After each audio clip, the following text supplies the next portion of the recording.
Well, we really seem to have a panic on our hands. A worldwide IWC full-blown Category 5 panic. What's up, everybody? Good mic work. Finally back at you after a very long vacation. Thank you to everyone who wished me a happy and safe trip. It was exactly that, and it was a lot of fun, and I am exhausted. But I wanted to come up here with a really quick video. This probably won't be too long, and we're not going to talk about everything that I missed while I was gone. We're just going to talk about a few things, and the main thing we're going to talk about is John Cena. Holy shit, are people losing their minds. So we're going to get into all that, Money in the Bank this coming Sunday, and the implications surrounding that, and there is a lot going on. Like I said, everybody seems to be in freak-out mode over the possibility, the very idea that maybe John Cena could win the WWE title again. And I'm hearing a lot of the same shit that I always hear. Oh, stupid WWE, same old shit. They just always have to give us John Cena. John Cena always has to win. Listen, dumbasses. John Cena wouldn't even be in this title picture. We wouldn't even be mentioning his name had it not been for Daniel Bryan getting injured. So if anybody is to blame for any of this, it's your hero, Daniel Bryan. Now, with that being said, I will fully admit that I really don't want John Cena to win the WWE title any more than you guys do. Everybody thinks I defend John Cena. All you have to do is go listen to all my commentaries throughout this year, and I've been pretty happy with the fact that John Cena has been nowhere near the title picture at all. And I really have no interest in seeing John Cena win the WWE title for an 85th time, and I wanted to see Daniel Bryan have a long, healthy run with a lot of fresh opponents and, WWE moving towards, some of their youth. A lot of these younger guys, that the WWE has been building, the Shield guys, Bray Wyatt, Daniel Bryan, this new generation of stars that really seem to be over with the fans. Cesaro is another one. But you know what? Sometimes things change. And unfortunately, Daniel Bryan suffered a catastrophic fucking injury. I've mentioned before how disappointed and frustrated I am for the guy. The poor guy has to, go through all of this great moment at WrestleMania 30 just for it to be taken away from him because of a fucking injury. It's bullshit and it sucks. But you know what? That's life. And you have to roll with the punches sometimes. And when you look at the situation that the WWE is in, and this is all assuming, of course, these online, reports are true that Brock Lesnar is really going to be the guy to get the big match at SummerSlam, most likely a title match, because Brock Lesnar and Paul Heyman already teased earlier in the year that Brock Lesnar wants that WWE title. SummerSlam is the second biggest show of the year. It's in LA.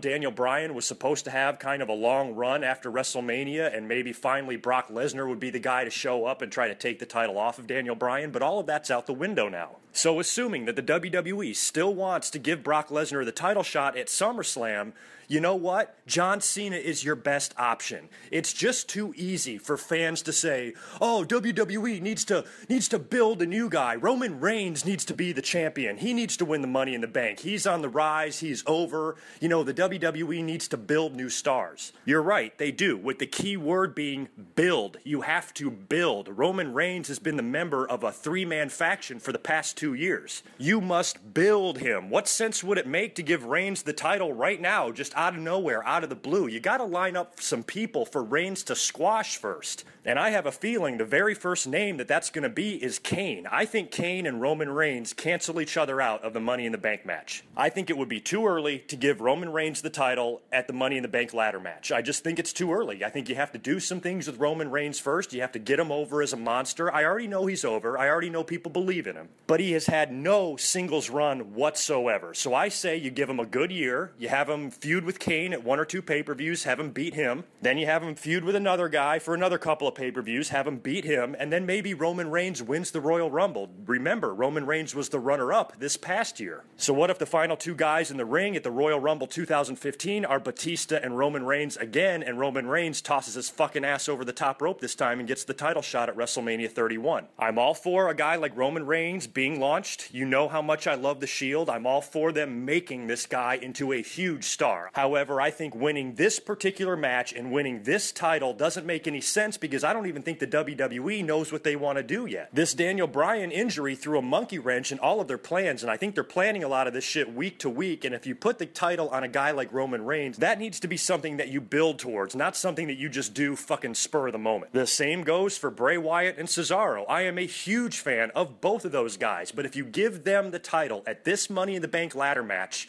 like that just seems like it was a decision made at the spur of the moment, I don't think that does either one of those guys any favors. lightsabers, because I don't think the winner of the match's title reign is going to be all that long. That's why, believe it or not, and don't, oh my God, everybody's going to freak out when they hear this.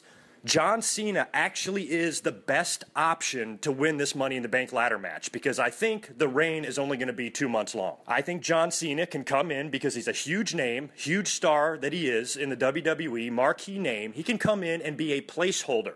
You know, he can come in and fill the void that Daniel Bryan left when he got injured. And if you're going to give Brock Lesnar the title shot, Brock Lesnar versus John Cena looks much better on the marquee for SummerSlam in Los Angeles than Brock Lesnar versus Bray Wyatt. I'm not saying a Brock Lesnar versus Bray Wyatt feud wouldn't be awesome. I think it would. I think a Brock Lesnar versus Cesaro feud would be awesome. I think a Brock Lesnar versus Roman Reigns feud would be awesome. But considering the direction they're going with Brock, he ended the Undertaker's streak at WrestleMania, okay? A 22-year-long streak was put to an end by Brock Lesnar. Having him wrestle a relatively new guy at this huge SummerSlam show, I don't think would look as good on the marquee to the WWE, and that's why I think Brock Lesnar versus John Cena is a much better option. And it's not like these guys are going to stink the joint out. Are you so ingrained in your John Cena hatred that you don't want to see him wrestle even if he can have a good match? Don't forget, he beat Brock Lesnar in 2012 at Extreme Rules, and that was a match of the year candidate. Even the most rabid John Cena haters, I think, enjoyed that match to a degree, even though John Cena won. And I think that was WWE's way of saying, okay, Brock, we're going to bring you into the company and pay you this ridiculous contract, possibly pissing off half of our locker room, you know, of all the perks and all the special treatment that you're getting. If we're going to go that far to sign you, you have to prove to us that you're willing to do business, and he had to put John Cena over as a sign of good faith. You know that's what that victory was all about. They had to pay him the type of contract that Vince absolutely hates paying. You know, back in the day, Vince never guaranteed wrestlers a goddamn thing. They were only guaranteed an opportunity. So that was Brock Lesnar's way of saying, yes, of course I'll do business. He put John Cena over, and that was 2 years ago, 2.5 years ago. And now with Brock Lesnar putting together possibly one of the most impressive years in WWE history as far as big matches go, a victory over John Cena at SummerSlam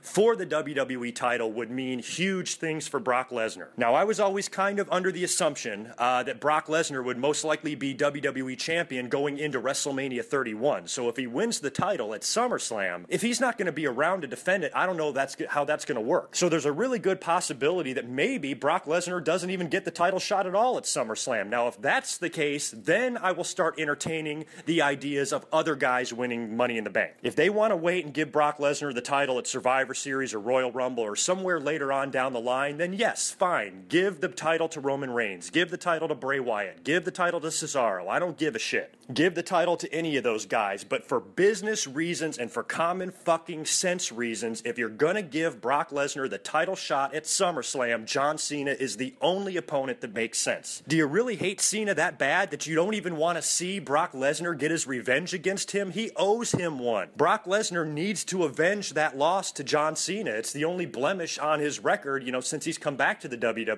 I know that he lost to Triple H, but he also beat Triple H 2 other times. He beat The Big Show. He beat CM Punk. He ended the Undertaker's streak. Beating John Cena is what Brock Lesnar needs to do. And if you can just handle it, if you can just fucking tolerate John Cena being champion for a mere 7 or 8 weeks, I promise you, you will love the outcome at SummerSlam and you will be jumping fucking through the roof when John Cena jobs and gets beat at the main event of SummerSlam. So I think everybody needs to calm the fuck down. Even in my wildest John Cena defending moments, I have always maintained and agreed that I understand why people are sick of him. I understand why people are annoyed with him, but I also understand why he's in the position that he's in. And it's not like the WWE's not trying to make anybody at all, oh, it's the same old shit, they need to build new stars. What the fuck do you think they're doing? Look at the identities that Seth Rollins and Dean Ambrose and Roman Reigns are now starting to develop for themselves. Bray Wyatt, despite his couple of losses to John Cena this year, doesn't seem to be any worse off. I mean, he did have a big-time WrestleMania match,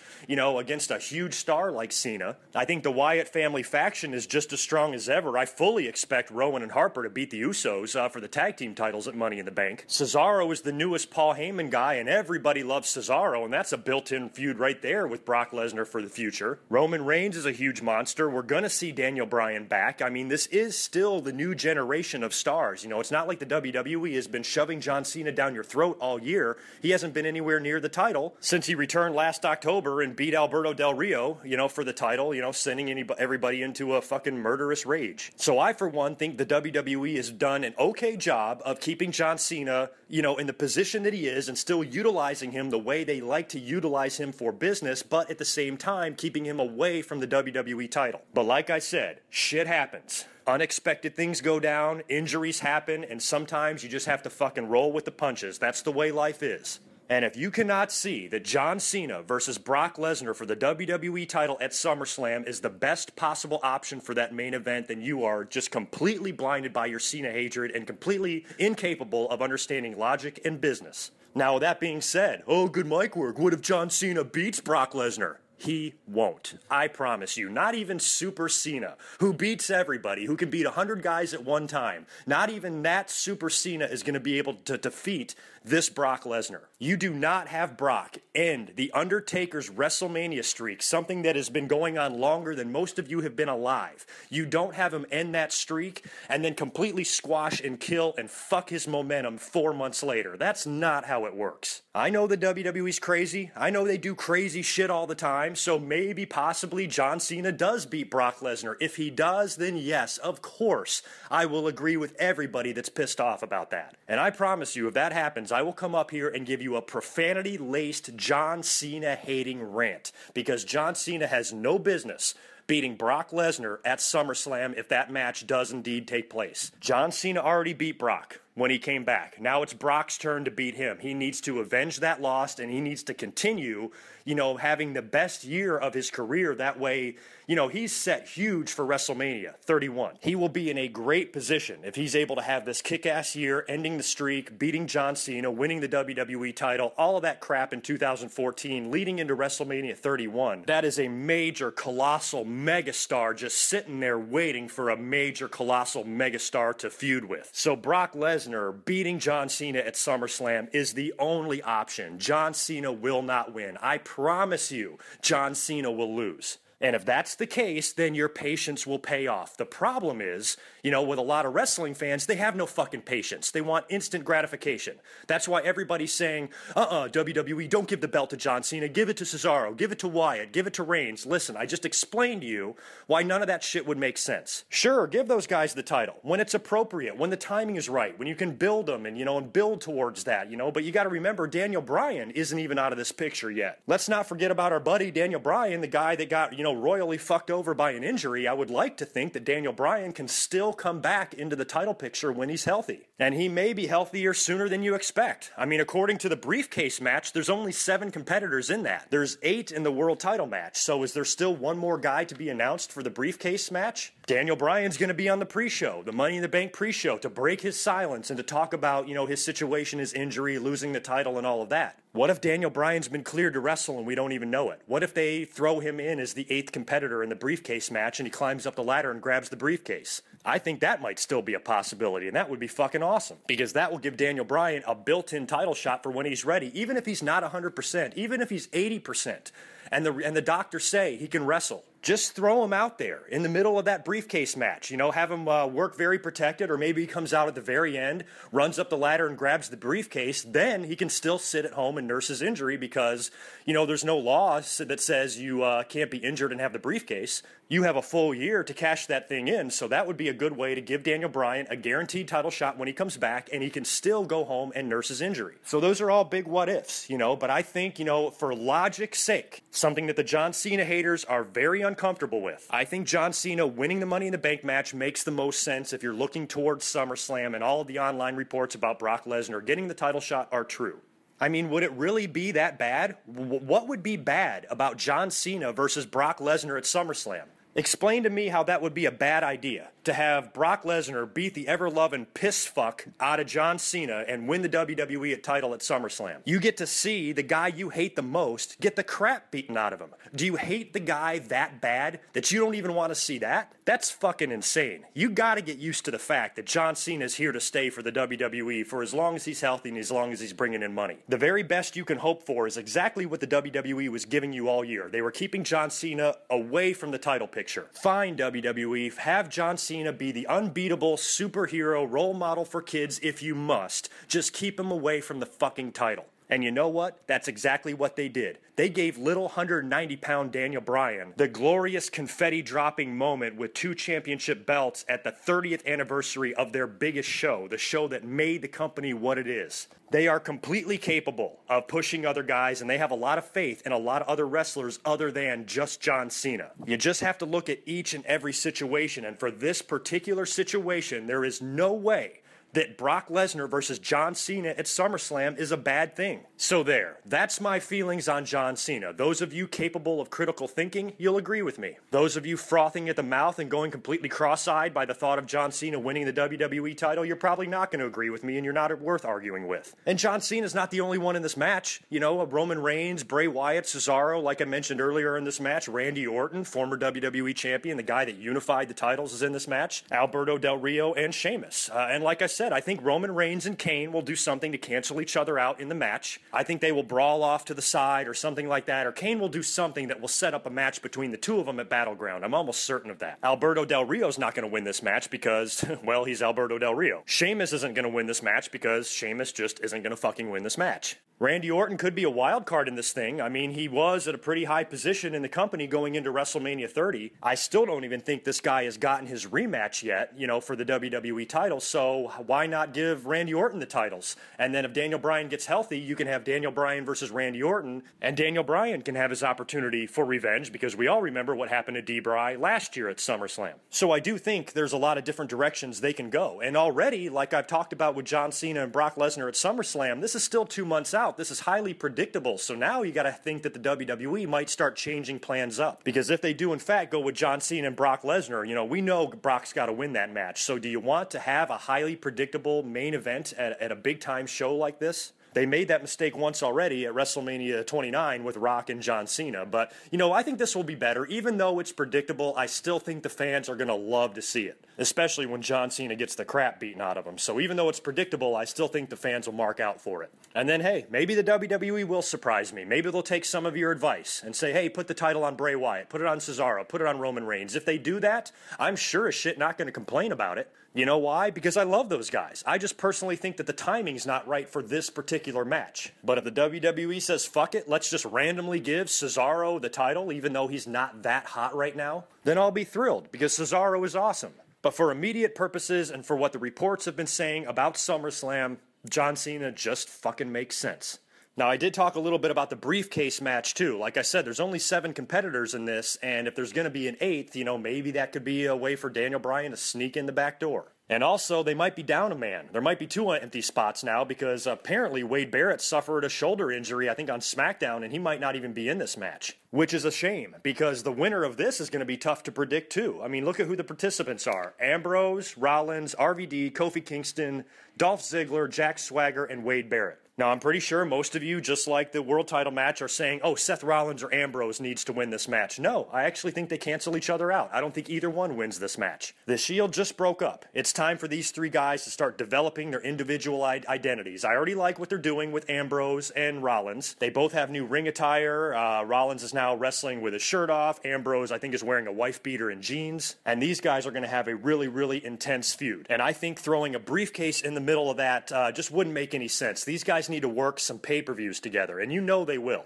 They're going to work Battleground, and they're also going to work SummerSlam. I will guarantee you that. So with those 2 guys having their impending feud, which I think is going to be really good, I think these matches are going to be great. I think the mic work is going to be great. I love what Dean Ambrose has been doing so far. I really, really, really like his character. A lot of people say he's like a modern-day Terry Funk. I can totally see that. And I think the work that Ambrose and Seth Rollins are about to do together in the ring is going to be fantastic and fun to watch. Kofi Kingston, do you see him winning the briefcase? No. RVD, do you see him winning the briefcase? No. Jack Swagger, do you see him winning the briefcase? Fuck no. And we all know the way they've been shitting on Dolph Ziggler for the past year and a half. So to me, of those competitors, the only guy that made sense to win the title would be, number 1, a surprise entrant like a Daniel Bryan or somebody else, or number 2, Wade Barrett, and now he might not even be in the match. So it's anybody's guess at this point who the WWE decides to have win this thing. I actually wish that they would take Bray Wyatt out of the title match and put him in the briefcase match, because I would love for Bray to win this thing. But right now, it seems almost impossible to predict a winner right now. You know who I'm going to hope for? You know, I'm just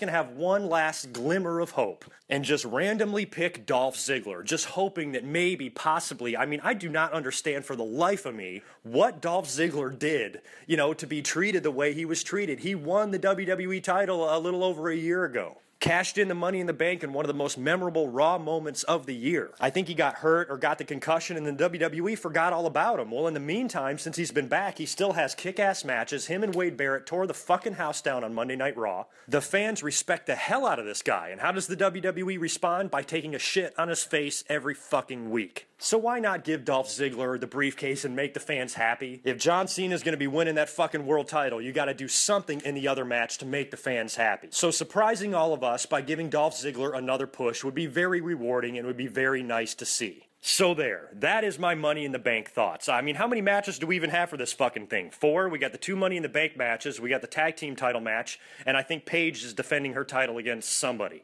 So I'm guessing we're going to have maybe another match or 2 added this week. I have no fucking idea. But anyway, that's my thoughts on Money in the Bank. Incidentally, since I just got back from vacation, I will not be home to watch Money in the Bank live. You guys know how it is after a long trip. You know, most of us dive right back into work head first, and I have got a brutal 2 weeks ahead of me as far as work goes, and that includes working this coming Sunday during Money in the Bank. But as soon as I get home, I'll catch the replay, chat with you fuckers about it, and then after Raw, I'll come up with a nice, big, long commentary, and we will be back to normal. I don't want to sign off without talking about 1 or 2 other things. One of those is Stardust, Cody Rhodes' transformation into this new character. You know what? I'm ashamed of myself. I'm ashamed of myself for not being able to see this coming. Here I was, bitching every single commentary, like, why the fuck is the WWE dragging their feet with this fucking Rhodes Brothers feud? Cody seemed to start showing his frustrations months ago. You know, we thought this was going to be a WrestleMania match, and they just kept putting it off and putting it off. And then they started running the angle where Cody says he's not a good enough tag team partner, and he's going to find Goldust a better tag team partner, and they start bringing out a different guy each week for Goldust to team with and then eventually lose. Well, now Cody is following in his brother's footsteps and dressing like him, and now we got 2 fucking Goldusts out there, and they're a tag team. Guess what? I love it. I think the reviews are mixed so far. A lot of people say this is fucking stupid. A lot of people really like it. I really like it. I mean, shit, what were they doing with Cody anyway? Nothing. He's young. He's got his whole future ahead of him. This is something cool and different they can do in the meantime, and I think they can get another run at the tag team titles. And think about it. If they do eventually still go with a Rhodes Brothers split and feud, which I still think is inevitable, we're going to have to see that happen one day. That's something that they could even wait and put off until WrestleMania 31. Here we thought we were going to see this match at WrestleMania 30.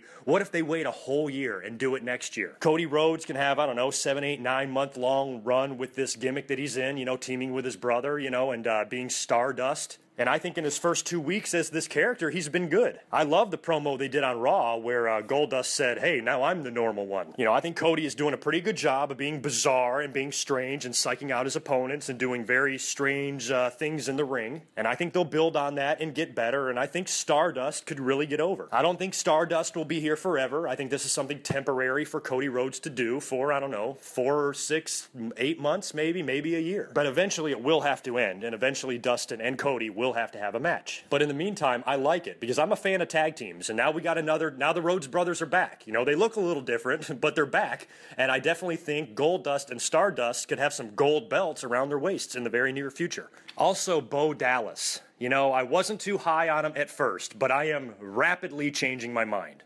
I thought the match he had with Titus O'Neil on Raw was fucking hilarious. These are the type of heels I like. At first, I wasn't too keen on Bo Dallas because, you know, him and Adam Rose both kind of came in at the same time, and they were both kind of prancy, girly, little prissy boys, and I just fucking hate that. And I still hate Adam Rose, and I don't give a fuck what he's done. I haven't even seen a segment with Adam Rose in 3 or 4 weeks, so I don't know what he's up to, nor do I care. But Bo Dallas kind of reminds me, I think I've mentioned this before, of guys like Kurt Angle or Owen Hart, when they're funny, kind of delusional heels, when they're so out of their their fucking minds that they have no concept of reality at all. And when Bo Dallas beat Titus O'Neil, and then he leans over him with the mic and he goes, "Hey, buddy," and then Titus swats the microphone away and Dallas runs out to get it and he goes, "Silly me, Mr. Butterfingers." I mean, the crowd and the announcers were cracking up. So I'm starting to really warm up on Bo Dallas. I like that type of character. I like that goofy, delusional, completely stupid heel that is so wrapped up in himself he's too stupid to understand what's really going on. I love those type of guys, and it's entertaining.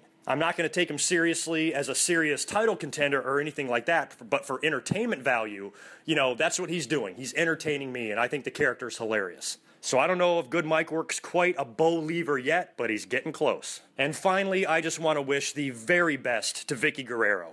She had her last night with the company on Monday Night Raw. It was a great segment with Stephanie. I got to say, that opening promo where Stephanie gave her the ultimatum, Vickie gets down on her knees and begs, and then Stephanie says, "You're going to have a match with me," and then Vickie kind of gets nasty at the end and says, "You don't mess with a Guerrero," and "Excuse me," and the crowd popped, and it was just good. Those two ladies are great. I mean, I think arguably the most entertaining segment on last week's Raw came between two women, neither of which are wrestlers. Pretty interesting. Stephanie is great at being her character. She is fantastic. One of the best wrestling characters we've ever had, Stephanie McMahon. And I thought it was a relatively nice, send-off for Vickie Guerrero.